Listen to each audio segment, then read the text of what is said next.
Olá pessoal, espero que estejam bem.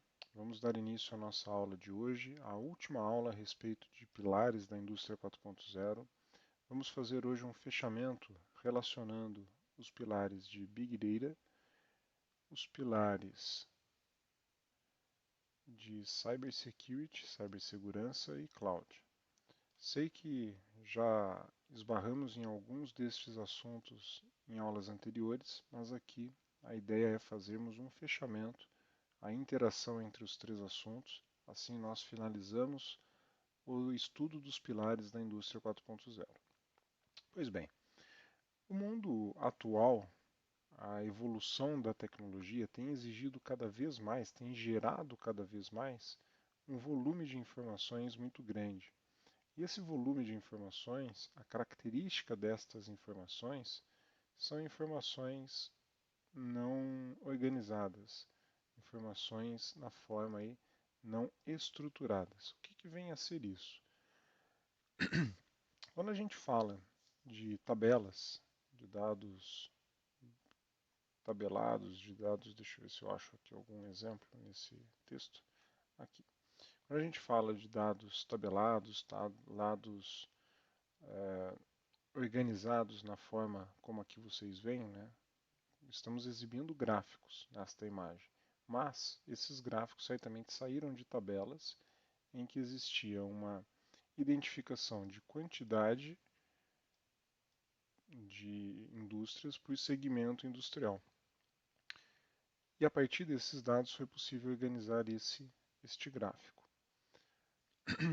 Contudo, esse é um percentual bastante pequeno do volume de dados que atualmente se tem gerado. O volume maior de dados que atualmente nós lançamos, que nós imputamos na rede, é justamente devido à utilização das redes sociais. Que dados são esses? Vamos imaginar que estejamos falando de TikTok. Os dados que a gente principalmente faz uso e que lançamos na rede são dados do tipo vídeos. Se estivermos falando de Instagram, da mesma forma, vídeos, textos, muito pouco, né, mas vídeos com algum texto, enfim, imagens. Se estivermos falando de Twitter, textos curtos, textos bastante condensados, mas que ali existe uma grande quantidade de informações. Essas três plataformas que eu mencionei agora, trazendo também o Facebook para dentro desse contexto, são talvez as 4 plataformas em que atualmente a população mundial mais se apoie para se manter atualizada. Portanto, a geração de dados, o volume de dados gerados a partir dessas 4 plataformas é muito grande. E que dados são esses? Como acabamos de mencionar, dados na forma de vídeos, imagens e textos. Portanto, são dados não estruturados.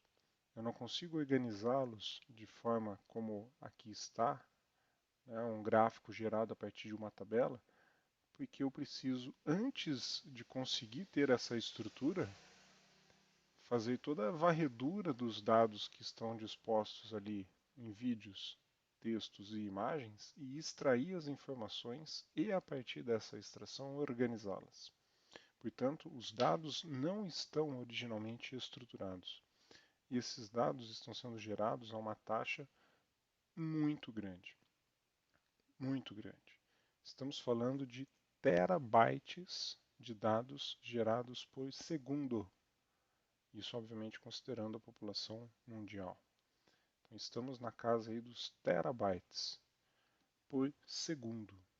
Portanto, o volume de dados é muito grande. As tecnologias até então empregadas nas últimas décadas, né, até as últimas décadas, elas não eram suficientes para tratar dessas informações. Com o advento aí do contexto de Big Data, as ferramentas voltadas para Big Data, nós passamos a ser capazes de analisar essas informações, extrair esses dados e a partir deles gerar a informação necessária. Dados esses, na maioria das vezes, que não estão estruturados, como eu mencionei, na forma de vídeos, na forma de imagens e na forma de textos, textos complexos, cada um escrito a partir da habilidade de cada escritor.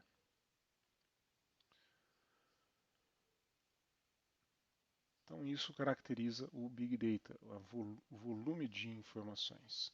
Pensando no contexto industrial, pensando no contexto em que estamos inseridos ou no qual vocês estarão inseridos num futuro bastante breve, o volume de informações gerado pelas máquinas que nós trabalhamos dentro das indústrias também é muito grande.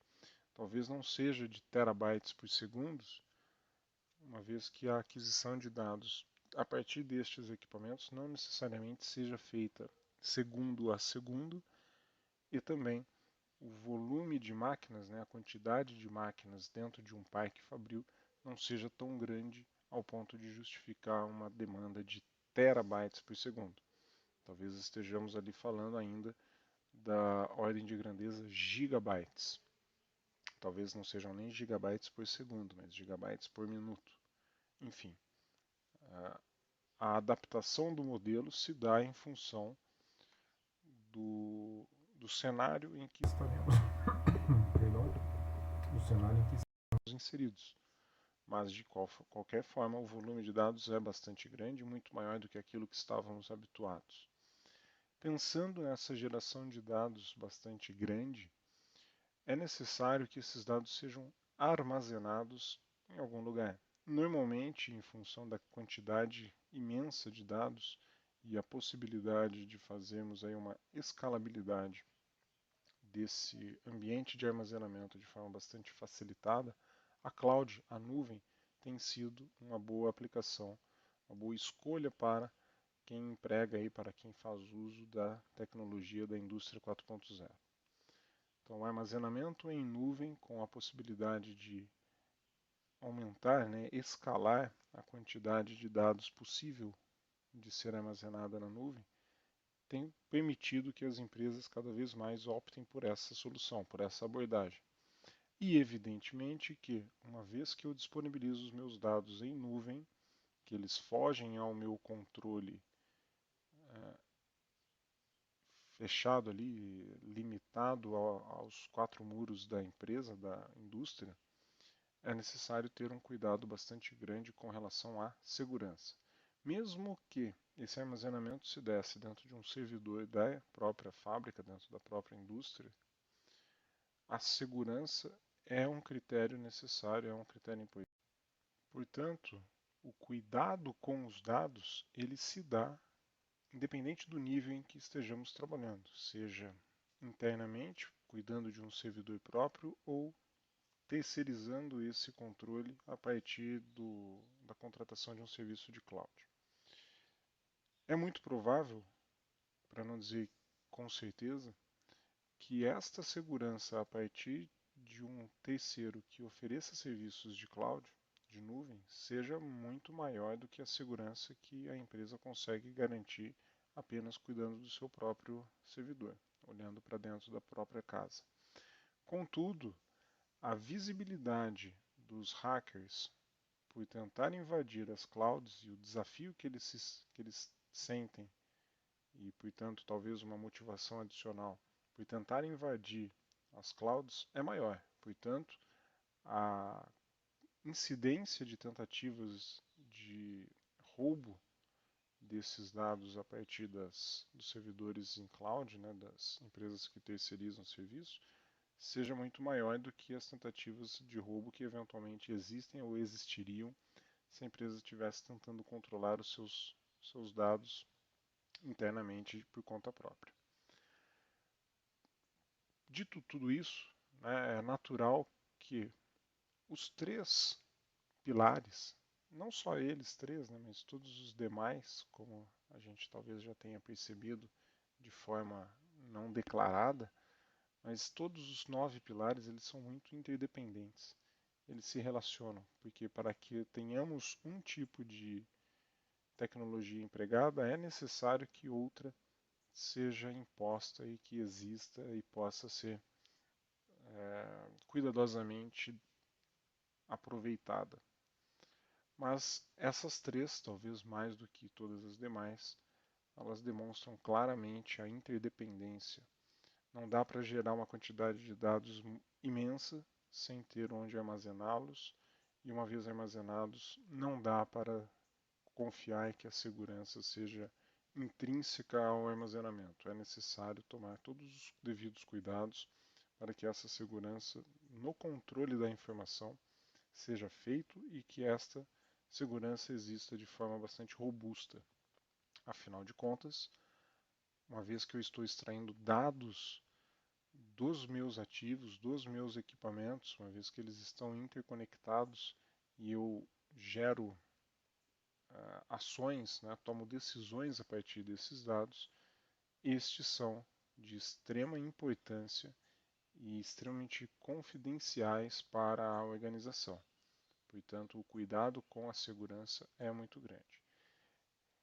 E como eu mencionei aí que talvez seja mais fácil e mais seguro, portanto, garantir a segurança dos dados a partir de uma empresa que terceiriza os serviços de nuvem, é porque a necessidade dessa robustez exigiria um time bastante grande de desenvolvedores para a empresa. E uma vez que ela não é da área de informática necessariamente, que ela não trabalha com esse tipo de produto, ela teria uma dificuldade muito grande para organizar esse time. Teria uma dificuldade muito grande de conseguir gerar a robustez necessária para o controle da segurança internamente. Portanto, mais uma vez, se torna interessante que a empresa busque por terceiros que ofereçam esse serviço de armazenamento em nuvem com a segurança de igual robustez.